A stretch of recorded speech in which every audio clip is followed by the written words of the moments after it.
Hey, I'd like to welcome you to another episode of Mission Matters. My name is Adam Torres, and if you'd like to apply to be a guest in the show, just head on over to missionmatters.com and click on Be Our Guest to Apply. All right, so today I have Amanda Davies on the line, and she's Chief R&D, Commercial and Sustainability Officer over at Mars Snacking. Amanda, welcome to the show. Hey, thanks, and really looking forward to our conversation together. As am I, and for everybody listening, this is part of our Milken Global Conference series where we bring you the best of those that attended and participated in the Milken Global Conference that takes place annually in Beverly Hills, and that's where Amanda and myself met, and I guess I'll start there, Amanda. So, just a little background. How was your experience at the event? Yeah, it was great. It was actually my first time at the event, and so it was fabulous. And somebody asked me afterwards, so Amanda, describe it to me, and it was like, it's almost like an intellectual spa where you go and there's so many smart people with so many kind of ideas flowing around in this one contained hotel complex that I just came away I would say, an intellectual spa is my best way to describe it. Oh, I love that. That's great. And so I've been covering the conference now for a couple of years now. And one of the ways that I like to digest content, if you will, is obviously I live my day-to-day in media and things like that. So I like to, when I go there, I'm like a kid in a candy store. I like your intellectual spa. I've heard so many different, I've heard like Super Bowl of whatever. I heard a bunch of different ones. I like that spa. I'm in. Well, switching it up slightly here, let's get into Mars Snacking a bit. So maybe you start with just telling us a little bit more about your role. So Chief R&D, Commercial and Sustainability Officer, please. Yeah, no, that's quite a mouthful, and it's a rather a unique role that I'm really excited when we created a couple of years ago, where bringing together how we think about the impact that we have on the planet, sourcing all of our agriculture, thinking about the sustainability, how we source materials through our kind of end-to-end thinking, and then finally how we bring that together and create delicious products that our consumers like. And we put those three elements together, the sustainability, the sourcing, and the R&D, because they are so interconnected when we're thinking from the consumer all the way back to the planet. If I may, how did you get into this concept, or even interested in this concept of sustainability? Was it something that kind of always stuck with you, or where did that come from? I'm curious. So it was about 9 years ago when I moved into a role where I was responsible for all of the commodities sourcing for Mars. And I had a manager at the time, actually, who said, you've got an opportunity as you think about how you go into this new role, about what angle you choose to take and how you choose to learn. And I took a very unique approach to this, and I set myself the challenge in order to learn about this new job, which was covering all of our raw materials. Wow. And I gave myself the 120 challenge, which is talk to 100 farmers in 20 countries in their fields and learn about my job that way. And that's how I got into sustainability.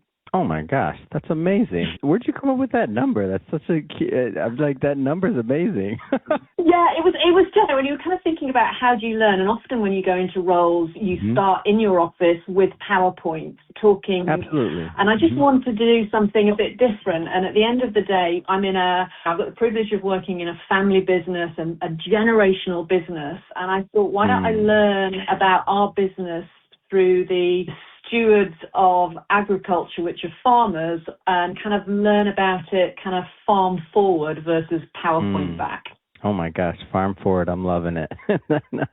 So the alliteration, I'm loving it. And then soil to snack, and let's get into that a bit. So soil to snack, or even the soil to snack mindset, like how does that help you and your team make decisions? Like how does that help?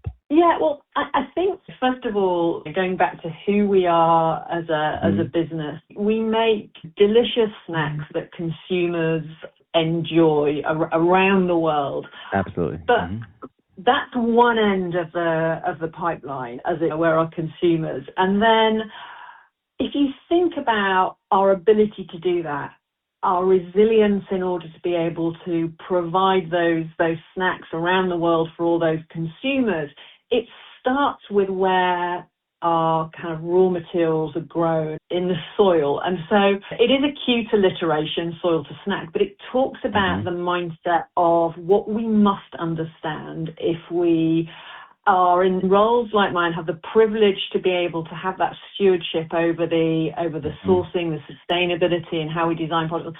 You have to understand the full end-to-end, and often end-to-end can start the customer, the consumer, maybe go back to our factory, maybe go back to our suppliers, but really you have to think about it from the productivity of the soil, the farmers, their resilience, all the way through to the snack. So that's kind of where the mindset comes, and it very much supports Mars as a business. It's got a generational thinking, purpose-driven mindset, and guiding some of the long-term investments and innovations that we make. So it kind of comes from that. And I understand that you just released a 2025 or a bit ago, so Sustainable in a Generation report. Can you share maybe some highlights from that?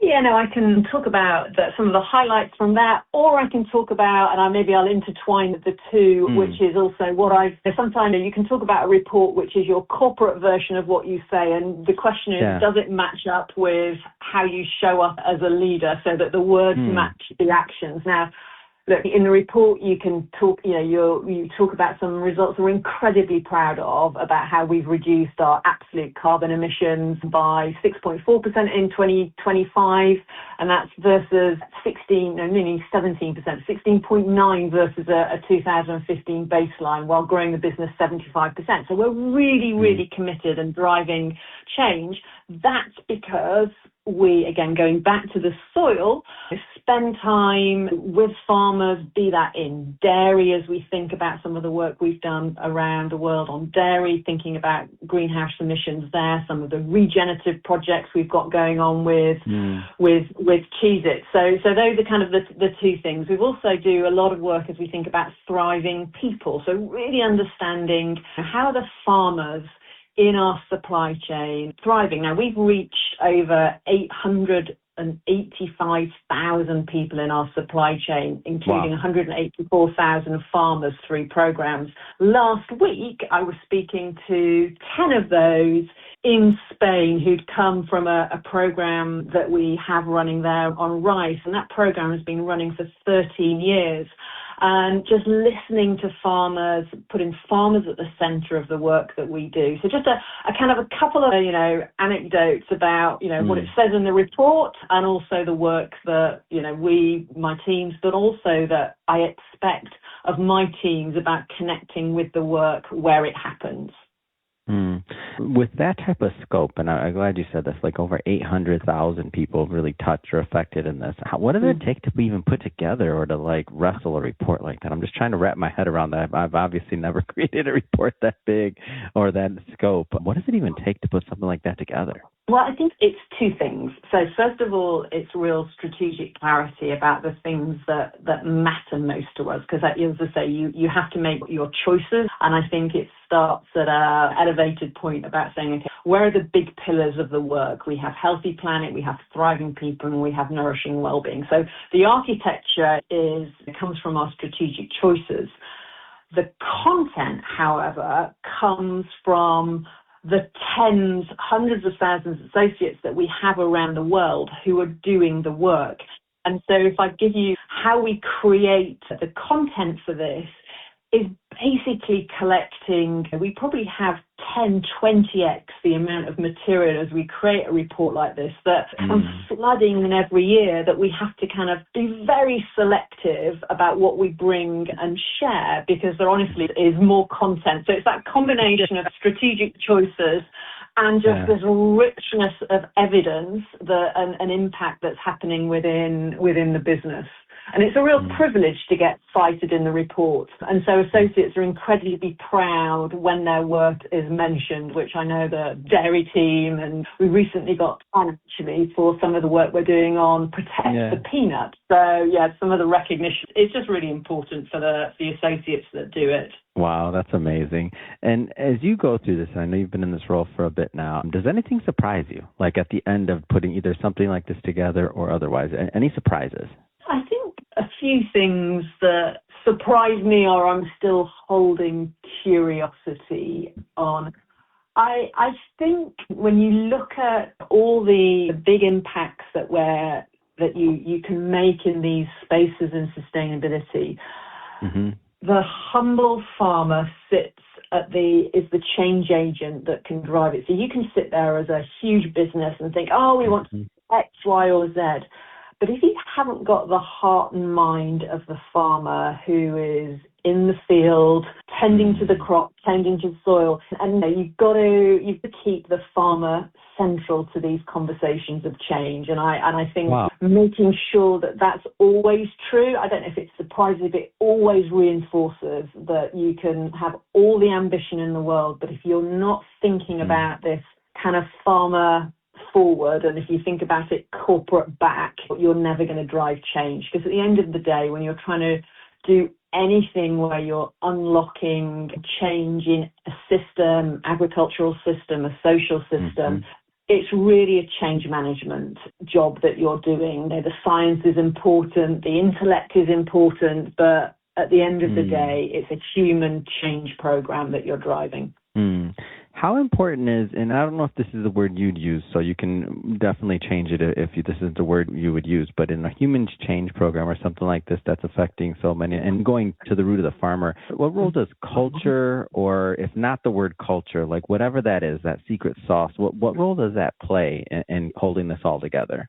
I think it's an incredibly important part of it I often use and describe as an organization, you've got to decenter yourself and put the most important players in the center to have the right conversation. And I think that the understanding of who can really drive change in the system that you're working and take your ego out and put the biggest change agent That's always in the win middle. right there.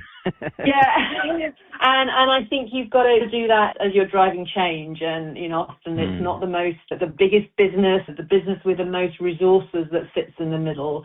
It's the key to change that needs to sit into. And many times have I seen people trying to drive change and they've not decentered themselves. And this is another example. As you talk about the culture, I think that's the most important part of culture is knowing who needs to be in the center of the conversation. Wow. Amanda, I've thoroughly enjoyed this conversation. Last question here, and I'll timestamp this one for us. So July 28th, 2026 is when we're recording this. Looking at the rest of the year, like what excites you right now? Like what are you looking forward to? Oh, well, I have to say, I've just finished a very hectic 3 weeks travel where I've kind of met, I think it was 50 farmers in about 3 countries in the last 3 weeks. So I'm actually, and I'm about to go next onto vacation for a couple of weeks, which I'm really looking forward to, rejuvenate myself, but then come back and think about what I'm super privileged with the recent acquisition of Kellanova. There's so much I've still got to learn about some of our new materials. So I'm really excited about nerding out on potatoes is what I'm really looking at for the rest of the year, because it's a new raw material for our snacking. So I'm going to nerd out on potatoes for the rest of the year and make sure I can visit some farms and get into some fields about a new legume we've got in the family. Oh my gosh, that sounds absolutely amazing to me. That's I'm not even joking. That's my weakness when it comes to snacking is those good old potatoes. They get me. That is one of my weaknesses. I should say one of them.